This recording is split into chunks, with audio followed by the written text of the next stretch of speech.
चतुर्थी की पूजन में जो आप आखा दाना रखते हो, गेहूं वगैरह कुछ भी जो रखते हो, उसकी बड़ी महत्वता होती है महाराज। यहाँ तक कहा गया है, चतुर्थी की कथा तो आप लोग पढ़ते होंगे, जो लोग पढ़ते हैं उनको मालूम होगा। चतुर्थी की कथा में लिखा है, चौथ माता के व्रत में वर्णन किया गया है कि वो आखा दाना जो रखा जाता है, मान लो कोई जरूरी काम होता है तभी आखा दाना को रखा जाता है, संभाल के रखते हैं कि हम इस काम के लिए जा रहे हैं और हमारा ये कार्य सफल होना चाहिए। तो जिसने चतुर्थी का व्रत करा है, जिसने चंद्रदेव का पूजन करा, चतुर्थी का व्रत करा, वो गणेश जी से विनती करके वहां से 2-4 आखा दाना उठा ले, और जो व्यक्ति का काम अटक रहा है अपने ही घर का, पर दूसरे कुल को नहीं देना, अपने ही कुल के अंतर्गत जो काम अटक रहा है उसकी जेब में, उसके पल्लू में उस चीज को रख दिया जाए। तो चतुर्थी जो अगली आती है, जैसे आप महीने की करते हो तो महीने की, और आप जैसे करते हो कि 4 अलग बड़ी बड़ी चतुर्थी करते हो तो उसके अनुसार आपका कार्य सिद्ध होता ही है। उस आखे दाने का इतना महत्व होता है क्योंकि चतुर्थी का व्रत करने वाली माता जब व्रत करती है तो स्वयं चतुर्थी की कथा में लिखा हुआ है कि पार्वती जी गणेश जी से चतुर्थी की कथा बचवाती।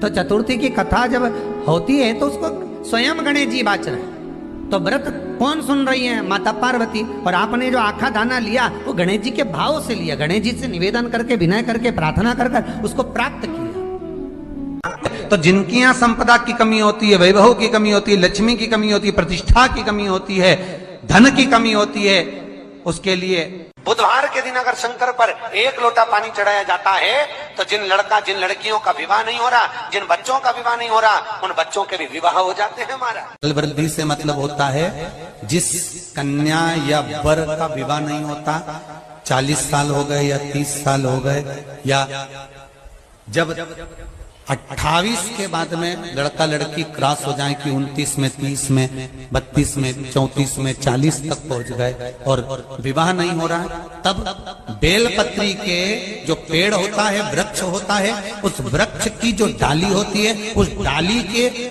मनकों से जो माला बनती है, बाजार में भी मिल जाती है बेल की माला, उस माला को भगवान शंकर को समर्पित कर कर बेलपत्री के वृक्ष के नीचे बैठ कर भगवान शंकर का पंचाक्षर मंत्र का जाप करना है। कौन सा मंत्र है? पंचाक्षर। पंचाक्षर मंत्र कल बताया था, नमः शिवाय। अगर रसोई घर से भोजन में तुलसी डलकर अगर ठाकुर जी के सामने वो थाली रखी तो ये पक्का है वो थाली ठाकुर जी नहीं जीमेंगे, क्योंकि उसमें तुलसी रखी हुई आई है।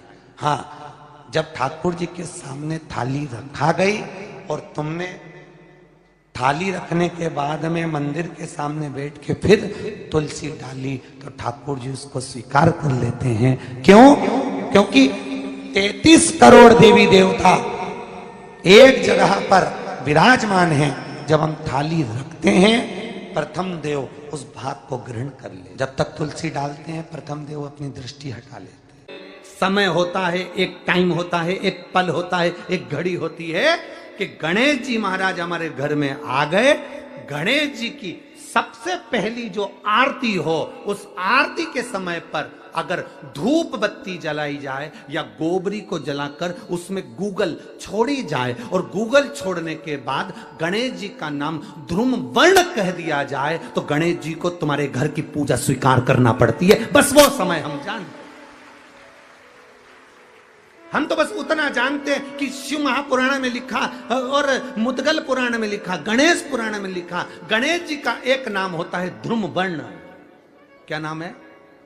ध्रुम वर्ण गणेश जी का एक नाम होता है। जब हम धूप जलाकर और धूप लगाने के बाद में गणेश जी की सबसे पहली आरती करने के पहले अगर हम सबसे पहली आरती गणेश जी की कर रहे हो, अपने घर में स्थापना कर रहे हो, बिठा रहे हो, और तुम चाहते हो कि गणेश जी मेरे घर में आके मेरी पूजा को स्वीकार करें और जो मांगू मेरा गणेश मुझे दे 10 दिन के अंदर, तो पहला नाम लेकर पुकार लेना ध्रुम वर्ण विनायक, बैठो, बस काम हो गया। वो फिर ही होकर आता। सुंदर जोड़ी थी शंकर और पार्वती की, सही है कि गलत है? कभी नहीं झगड़ते थे। इसलिए पृथ्वी पर ना तो लक्ष्मी जी के व्रत हैं, ना ब्रह्माणी के व्रत हैं, ना इंद्राणी के व्रत हैं। अगर पूरी पृथ्वी पर सबसे ज्यादा व्रत किसके हैं? माता पार्वती। तीज का व्रत किसका? पार्वती का। चतुर्थी का व्रत किसका? पार्वती का। चौथ का व्रत किसका? पार्वती का। छठ का व्रत किसका? पार्वती का। जितने व्रत है सब माता पार्वती। गणेश जी मैया को प्रसन्न करने के लिए अष्ट रूप में धारण करते हैं। 8 रूप भगवान गणेश जी ने धारण किए। एक मयूरेश्वर गणेश, दूसरा सिद्धि विनायक, तीसरा बल्लालेश्वर, फिर वरद विनायक, फिर चिंतामणि, फिर गिरजात्मज, फिर भगवान गणेश विघ्नेश्वर अष्ट विनायक, फिर महागणपति। ऐसे गणेश जी के अष्ट नाम हुए। उस समय तिजोरी के अंदर जो गणेश की प्रतिमा रखी जाती है किस नाम से रखी जाती है? तो तिजोरी में हम जो गणेश की प्रतिमा रखते हैं वो वरद विनायक के नाम से रखते हैं। कौन सा गणेश? वरद। वरद विनायक के नाम से तिजोरी में गणेश रखते हैं। और वरद विनायक के नाम से गणेश जी तिजोरी में रखाते हैं। आपको कथा में कहा था घर में सीधी सूंड का गणेश और व्यापार व्यवसाय ऑफिस में उल्टी सूंड का गणेश होना चाहिए। वरद विनायक को तिजोरी में। जब मकान का गृह प्रवेश होता है तो गणेश जी की पूजन जो दरवाजे पर करी जाती है उसे सिद्धि विनायक गणेश कहते हैं। कौन सा गणेश? सिद्धि विनायक। जब हम घर में शुभ कार्य हो, बंदरवाल लगाएं, कोई दरवाजे पर शुभ लाभ लगाएं या स्वस्तिक बनाएं या माताएं दरवाजे पर रंगोली डाले तो उसी समय पर सिद्धि विनायक के नाम से रंगोली डालना चाहिए। तो घर में लक्ष्मी बढ़ती है, सिद्धता बढ़ती है। याद रखिए, कभी भी गणेश जी को, मिट्टी के गणेश जी लाते हो भादो महीने में, तो विसर्जन करो तो विसर्जन के समय पर 2 बिंदी, एक कंकु की एक हल्दी की, दीवार पर जरूर लगा देना चाहिए। क्यों? क्योंकि गणेश जी हमारे यहाँ आते हैं तो रिद्धि सिद्धि के साथ आते हैं। पर जब गणेश जी जाते हैं अगर हम बिंदी नहीं लगाते हैं तो गणेश जी अपनी रिद्धि सिद्धि को साथ में लेकर चले जाते हैं। पति के साथ पत्नी वापिस चली जाती है। जब हम बिंदी लगाते हैं तो उसका मतलब होता है कि हमारे घर की बहू हमारे घर में रहे, बेटा भले भ्रमण के लिए जाए। तो गणेश जी जाते हैं, रिद्धि सिद्धि घर में रह जाती है। इसलिए रिद्धि सिद्धि को घर में रखने के लिए 2 बिंदी लगाना चाहिए, एक कुंकू की एक हल्दी। रिद्धि सिद्धि। गणेश जी की प्रियता है दुर्वा। क्या प्रियता है? दुर्वा। कितनी दुर्वा गणेश जी को समर्पित करी जाती है? मात्र 5। कितनी?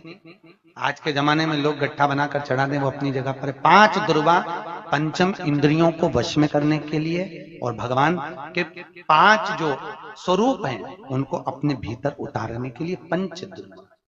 और दुर्वा में भी 3 गांठ।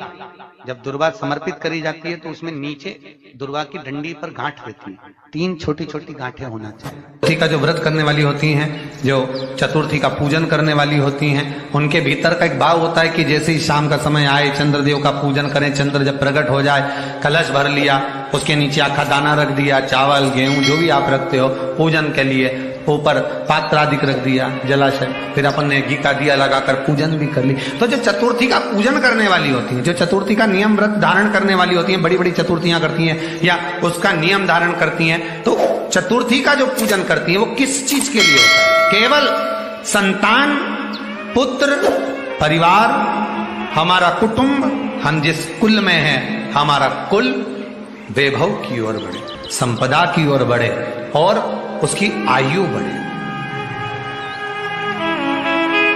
उसकी आयु बढ़े, वैभव बढ़े। बहुत ध्यान दीजिएगा महाराज। चतुर्थी की पूजन में जो आप आखा दाना रखते हो, गेहूं वगैरह कुछ भी जो रखते हो, उसकी बड़ी महत्वता होती है महाराज। यहां तक कहा गया है, चतुर्थी की कथा तो आप लोग पढ़ते होंगे, जो लोग पढ़ते हैं उनको मालूम होगा। चतुर्थी की कथा में लिखा है, चौथ माता के व्रत में वर्णन किया गया है कि वो आखा दाना जो रखा जाता है, मान लो कोई जरूरी काम होता है तभी आखा दाना को रखा जाता है, संभाल के रखते हैं कि हम इस काम के लिए जा रहे हैं और हमारा ये कार्य सफल होना चाहिए, तो जिसने चतुर्थी का व्रत करा है, जिसने चंद्रदेव का पूजन करा, चतुर्थी का व्रत करा, वो गणेश जी से विनती करके वहां से 2-4 आखा दाना उठा ले, और जो व्यक्ति का काम अटक रहा है अपने ही घर का, पर दूसरे कुल को नहीं देना, अपने ही कुल के अंतर्गत जो काम अटक रहा है उसकी जेब में, उसके पल्लू में उस चीज को रख दिया जाए, तो चतुर्थी जो अगली आती है, जैसे आप महीने की करते हो तो महीने की, और आप जैसे करते हो कि 4 अलग बड़ी बड़ी चतुर्थी करते हो, तो उसके अनुसार आपका कार्य सिद्ध होता ही है। उस आखे दाने का इतना महत्व होता है क्योंकि चतुर्थी का व्रत करने वाली माता जब व्रत करती है तो स्वयं चतुर्थी की कथा में लिखा हुआ है कि पार्वती जी गणेश जी से चतुर्थी की कथा बचवाती। चतुर्थी की कथा बाची किसने थी? स्वयं गणेश जी महाराज ने। और सुनी किसने थी? माता पार्वती। बाचने वाले गणेश जी थे, सुनने वाली माता पार्वती थी। तो चतुर्थी की कथा जब होती है तो उसको स्वयं गणेश जी बाच रहे हैं, तो व्रत कौन सुन रही है? माता पार्वती। और आपने जो आखा दाना लिया वो गणेश जी के भाव से लिया, गणेश जी से निवेदन करके, विनय करके, प्रार्थना कर उसको प्राप्त किया।